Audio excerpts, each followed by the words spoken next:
Seeing as we are coming up on the summer driving season, now is the best time to update your car emergency kit.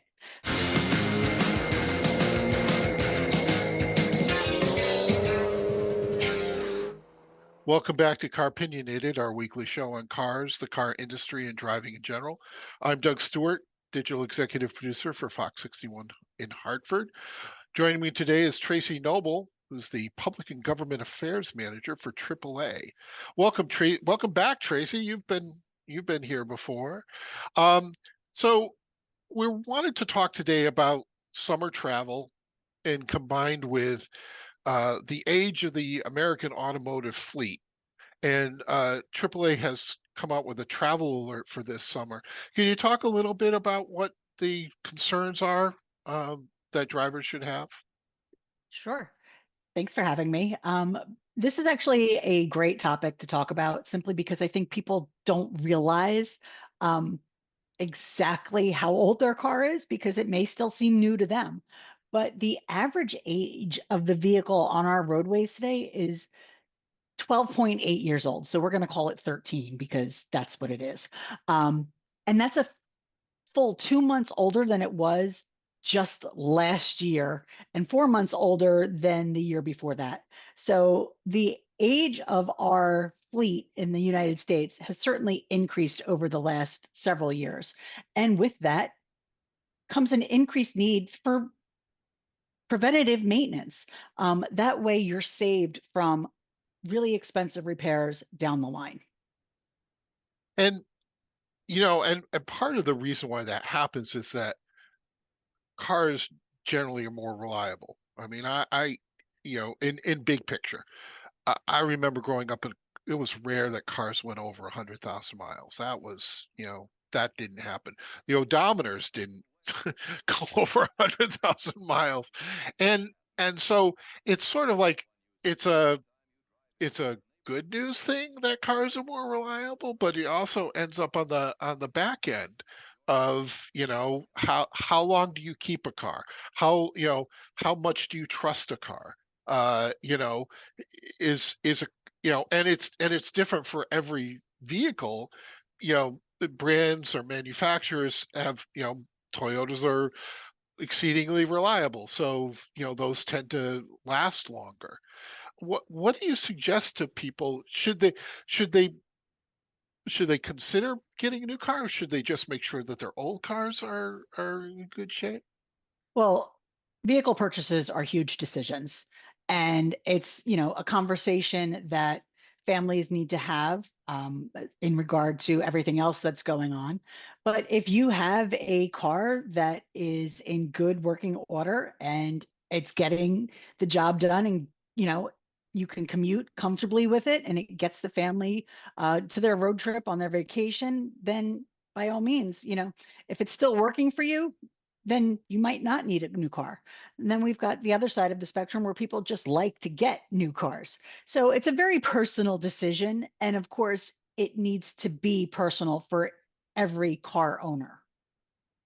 What would you recommend as a sort of a checklist to go down?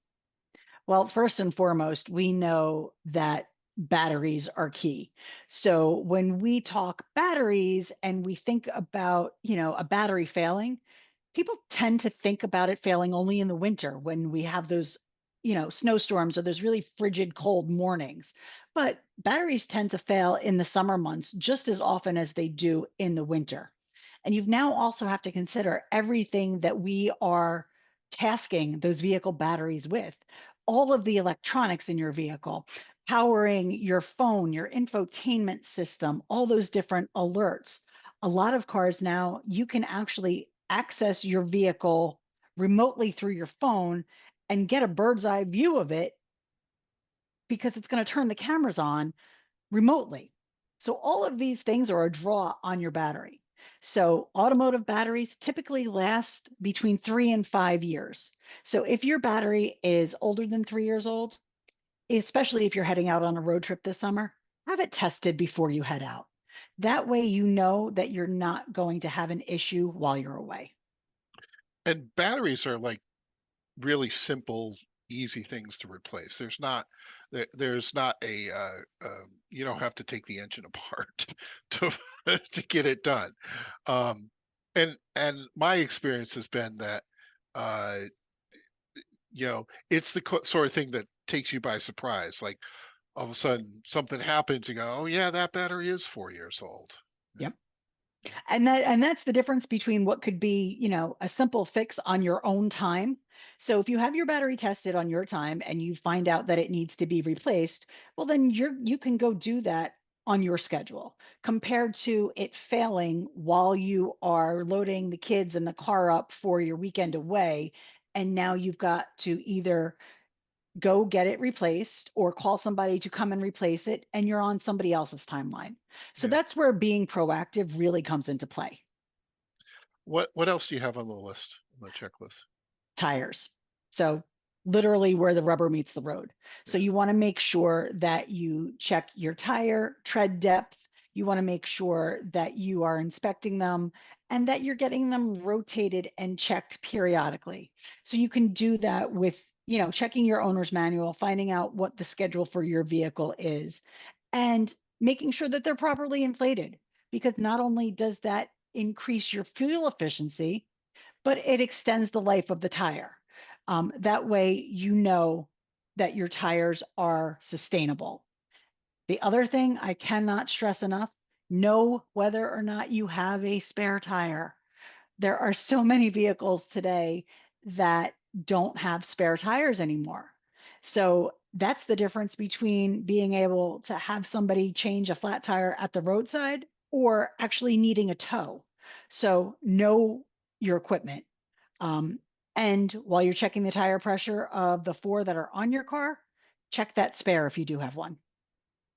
that often comes up for people who rent cars, and all of a sudden, something happens, and now, like, surprise, they don't have so there it is. Obviously a different set of circumstances for a rental car. It What else? is.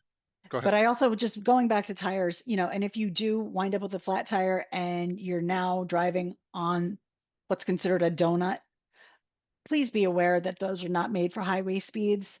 I can't tell you how many times we've seen somebody driving 65, 70 miles an hour on a donut, and that's just a disaster waiting to happen. So the donuts are meant to get you off the road to a safe space where you can then put a proper tire on. Yeah, yeah. What else is on your list? Brakes. So, necessary function of brakes. So get your brakes checked. If brake replacement is on average about every 30,000 miles. So have them checked when you take your car in for your regular maintenance, your oil changes. Usually, automotive shops do an inspection of your vehicle and they should let you know when your brakes will need to be replaced. But it's also good to have in your head as well that brakes usually get replaced every 30,000 miles. But that also depends on your driving habits. If you're somebody who, has those jackrabbit starts and then jams on the brake, you may be tougher on your brakes than some other people. So everything is situational, but that's a good average to go by. And even if you're not doing the fast starts, fast stops, if you do a lot of city driving as opposed to a lot of highway driving, that's gonna be a major difference too. It certainly is. I mean, I remember getting my license. I went through a pair of brake pads and rotors. You wouldn't believe what was left, but you learn a lesson. Yeah, yeah. Um, I would also imagine that oil change, making sure your oil is in good shape is on the list. It is. So today, what used to be every 3 to 5,000 miles for an oil change has certainly increased, but that depends on your vehicle. And I cannot stress enough familiarizing yourself with your vehicle and your vehicle's maintenance schedule. So take a couple minutes out, get the owner's manual, see what the maintenance schedule says. And, it doesn't hurt to also keep notes of it yourself. Throw a notepad in your car, in your glove box. That way you're on your own schedule. So you can remember when you had those oil changes done because they are necessary. Um, and it should be done on the right schedule. A lot of times now, it could be 5 to 10,000-mile intervals. So know what is right for your car. But going back to the fleet that's 13 years old, know what's best for your car because you may be still driving that car that recommends the oil change every 3,000 miles. And checking the oil just is a bare minimum, getting into that habit of, when you fill up, you check the oil, or you have a certain idea about when you should check the oil. I find it. I mean, I'm lucky enough to live where I have a garage. Um, if I remember it when I'm getting home, I'll leave the hood open, and and then so the next time when I come out, the engine's cold, it's on level ground, and I can check the oil then. It kind of triggers my memory, Yep, because I'm not going to drive off with the hood up. So we hope. yeah, I'm going to start back out anyway. Um, and I you know we've we talk about this, but I'm guessing that wipers are on your list here. And what I do with the wipers is my car and my mom's car take the same sizes, right? So whenever I buy for me, I buy for her. And she does a lot less miles than I do, but I know that I'm going to do those every 6 months or so, Yep. and it's helpful. And wipers are, that's an easy one. You can order them, you can go pick them up at your local automotive store. And check them, especially if you're somebody that maybe doesn't drive a lot and the chance of your wipers being dry rotted, you know, get them checked. Um, and you can tell if you're driving during the rain and now all of a sudden they're stuttering across your windshield or they're leaving streaks, then that's a good indication that they need to be replaced. Yeah, yeah. What else are you looking at? Well, we're looking at belts and hoses. So, and I know this is something that you're going to want usually to have an automotive professional check, because the average person might not know what they're looking for. But if you are under your hood and you notice that things look dry and cracked with your belts and hoses, then have them looked at because you want everything to be flexible and have some give to them. So when you see hoses that may look a little old and cracked, you're going to want to have those replaced because you don't need to have any breakage while you're trying to, you know, get to your destination. So some people might be comfortable with some things. Obviously, automotive knowledge varies. And you would be surprised these days, not everyone knows how to do these things. Whereas once it was common knowledge, people were doing a lot of their own maintenance. That tide has changed. So if you are somebody that's comfortable with it and you have newer drivers in your household, take them out and show them how to check their tire pressure, how to where the battery terminals are if they're ever going to need it, how to hook up cables, Yeah, and what to look for, and how to check that oil, as you just described, on a level surface when the vehicle's cold, and to know where that dipstick is, because there's so many things that we've taken for granted that unfortunately the next generation doesn't know how to do. right, right. And I think, you open up a hood of a car and it can be very intimidating. Many of them have, this plastic cowl, cover that kind of neatens up the engine. So then, you don't have that usual like map in your head of like, okay, well, there's the spark plugs, there's the oil, there's the dipstick and things like that.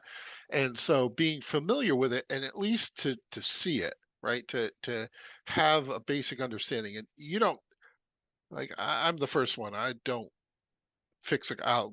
The most I'll do is I'll put oil in and change the battery and change the wipers. I mean that is the level of my proficiency, but, I'm able to point out these things and say to somebody, "Okay, well, this is what you do. This is how you do it." So if you have that knowledge, pass it on. Um, because somebody's going to do it. Or changing a tire. Changing a tire is also one of those things that, it's really very uh, useful information to have, as a driver that, I think you have a responsibility. this is me going on my soapbox. You have a responsibility as a driver to understand how traffic works, to think about other people on the road, and to think about yourself. And if you can, if it's possible for you to, you know, change tire or get that done, you know, that at least saves you that amount of time waiting for somebody else. And no matter how quickly they're going to be there, it's going to take them a certain amount of time, right? Mhm. So what can AAA offer that can help the average driver in terms of maintenance, in terms of help road assistance, and things like that? Well, obviously our roadside assistance. So I wouldn't leave home without it, but that's me. But, a lot of people think of it as that added insurance so that if you are stranded at the roadside, you won't be alone. And the great thing is it follows you. So it does not follow your car, it follows you, whether you are in your car, in a friend's car, if you're traveling with someone else, you would be taken care of, because that roadside service is not pigeonholed just to the vehicle. So that's a great added benefit. But we also have several car care centers that can do bumper to bumper health checks and make sure that your car is up to snuff for your summer road trip. So if you're not comfortable checking those items yourself, then by all means, make an appointment at your local automotive center and get that vehicle checked out. And get to know, I think it's really important that you get to know who you're bringing your car to. I mean, you don't have to be best friends. You don't have to invite them over for dinner, but if you know them and they know you, then you can develop a level of trust and familiarity, right? That you're going to be confident in the work that they do. And if you're not confident, find somebody else. I mean, there's plenty of people out there who do that work, and you know, gut check is if the person at the shop tells you something like, okay, well that sounds reasonable, or that makes me feel weird. You know, you don't. I go back to this. You don't have to have a huge amount of automotive knowledge. Just understand the basics of how a car works. And as a responsible driver, that's important. And it's also okay to ask questions. So if Absolutely. they are Yeah. taught, so if you go to a repair facility and you feel like they are talking over your head, it's okay to say, "Hey, can you explain this in a manner that I will understand?" It's okay to say, "I'm not following you. I just really want to understand what's going on and explain it to me in layman's terms. Take the tech jargon out of it and break it down." It's okay to ask that. And it's okay to ask somebody else to help translate that jargon if you're not comfortable. The last thing you want to do is be intimidated by a repair facility, and or feel like you're being taken advantage of. So ask questions. You are your best advocate. Ask the questions. If you're not comfortable with the answers, ask the why, ask the how, and ask the cost up front. These are things that you're just doing to ensure you're not going to be taken advantage of and your vehicle is going to be repaired in the manner in which it needs to be repaired. Mhm. Yeah. Many times my mother will bring me along just to stand behind her and be 6'2". And they find that, I don't know, it eases the process, I feel. You know, It might. And I think, in some instances, the automotive industry luckily has come but yes, many a long places are. way, Yeah. and they're better with dealing with uh, all people Mhm. and Yep. not just speaking to one over the other. Yeah. Uh, but there could still be that stereotype where people are like, oh, they're not going to speak properly to me. Mhm. Yeah. Yeah. So, all right. Anything else you'd like to add? Well, seeing as we are coming up on the summer driving season, now is the best time to update your car emergency kit. So if you want, take the winter shovel and the ice scraper and the de-icer out of it, but make sure that you still have a small toolkit, either flares or reflective triangles. That way, if you do break down, you can alert oncoming motorists. Um, Water bottles, some non-perishable food items, gloves, a jump box or jumper cables, and a extra phone charger. That way, if you do need to call for help, and your battery's dead, you have a manner to still do that, and a flashlight with working batteries. So as you switch out your summer winter car kit, make sure you check the batteries on that flashlight. Okay. All right. Tracy Noble, AAA, thank you. I appreciate your time. Remember that you can watch old episodes of Car-Pinionated on our YouTube page, our YouTube playlist. And with that, we will see you next time. Thank you.